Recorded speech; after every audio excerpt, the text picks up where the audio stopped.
I'm Mark Robinson, and I'm speaking to you on a Sunday afternoon, June 26th, 2022, this past week. This past week, the Congress passed a paltry little kind of gun safety bill, which might make some difference. But it was countered by a Supreme Court who said, oh, if you have Second Amendment rights, so you can carry a lethal weapon with you anywhere you go.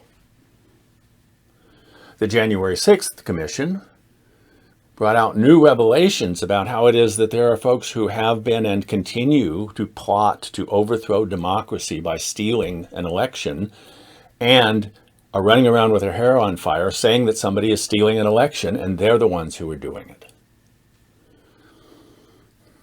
And then just Friday, the Supreme Court said, and the state of Missouri now tells me that if I reach out to some woman of my acquaintance who, because of the reproductive power that she has, that she holds in her body, that she needs my help, and I help her to make the choices that she wants for her life, if I do that, I may be charged with accessory to murder.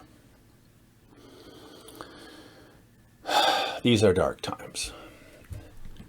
And one of the things that I do when I'm feeling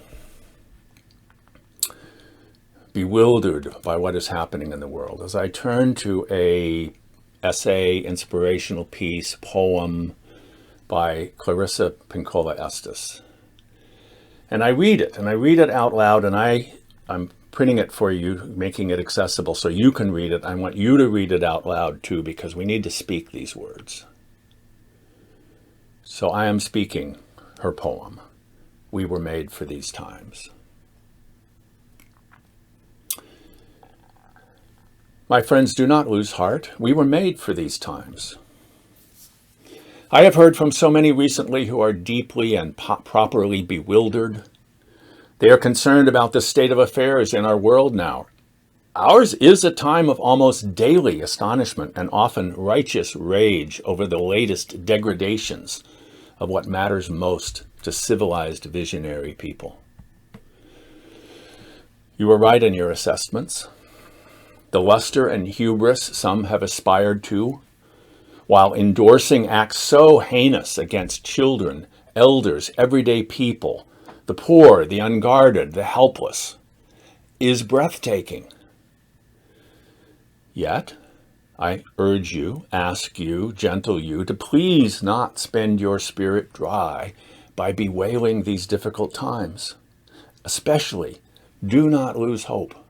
Most particularly because the fact is, we were made for these times. Yes, for years we have been learning, practicing, been in training for, and just waiting to meet on this exact plane of engagement. I grew up on the Great Lakes and recognize a seaworthy vessel when I see one. Regarding awakened souls, there have never been more able vessels in the waters than there are right now across the world. They are fully provisioned and able to signal one another as never before in the history of humankind. Look out over the prow. There are millions of boats of righteous souls on the waters with you. Even though your veneers may shiver from every wave in this stormy royal, I assure you that the long timbers composing your prow and rudder come from a greater forest. That long-grained lumber is known to withstand storms, to hold together, to hold its own, to advance regardless. In any dark time, there is a tendency to veer toward fainting over how much is wrong or unmended in the world. Do not focus on that. There is a tendency, too, to fall into being weakened by dwelling on what is outside your reach, what cannot yet be. Do not focus there. That is spending the wind without raising the sails. We are needed. That's all we can know. And though we meet resistance, we more so will meet great souls who will hail us, love us, guide us, and we will know them when they appear. Didn't you say you were a believer? Didn't you say you pledged to listen to a voice greater? Didn't you ask for grace? Don't you remember that to be in grace means to submit to to the voice greater. Ours is not the task of fixing the entire world all at once, but of stretching out to mend the part of the world that is within our reach. Any small, calm thing that one soul can do to help another soul, to assist some portion of this poor, suffering world, will help immensely. It is not given to us to know which acts or by whom will cause the critical mass to tip toward an enduring good. What is needed for dramatic change is an accumulation of acts, adding to, adding more, continuing. We know that it does not take everyone on earth to bring justice and peace, but only a small, determined group who will not give up during the first or second or 100th gale. One of the most calming and powerful actions you can do to intervene in a stormy world is to stand up and show your soul. Soul on deck shines like gold in dark times. The light of the soul throws sparks, can send up flares, builds signal fires, causes proper matters to catch fire. To display the lantern of soul in shadowy times like these, to be fierce and to show mercy toward others, both are acts of immense bravery and greatest necessity.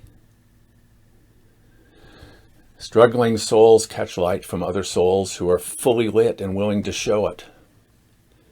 If you would help to calm the tumult, this is one of the strongest things you can do.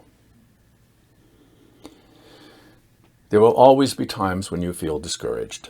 I too have felt despair many times in my life, but I do not keep a chair for it. I will not entertain it. It's not allowed to eat from my plate. And the reason is this. In my uttermost bones, I know something, as do you. It is that there can be no despair when you remember why you came to earth, who you serve, who sent you here. The good words we say and the good deeds we do are not ours. They are the words and deeds of the one who brought us here. In that spirit, I hope you will write this on your wall. When a great ship is in harbor and moored, it is safe. There can be no doubt.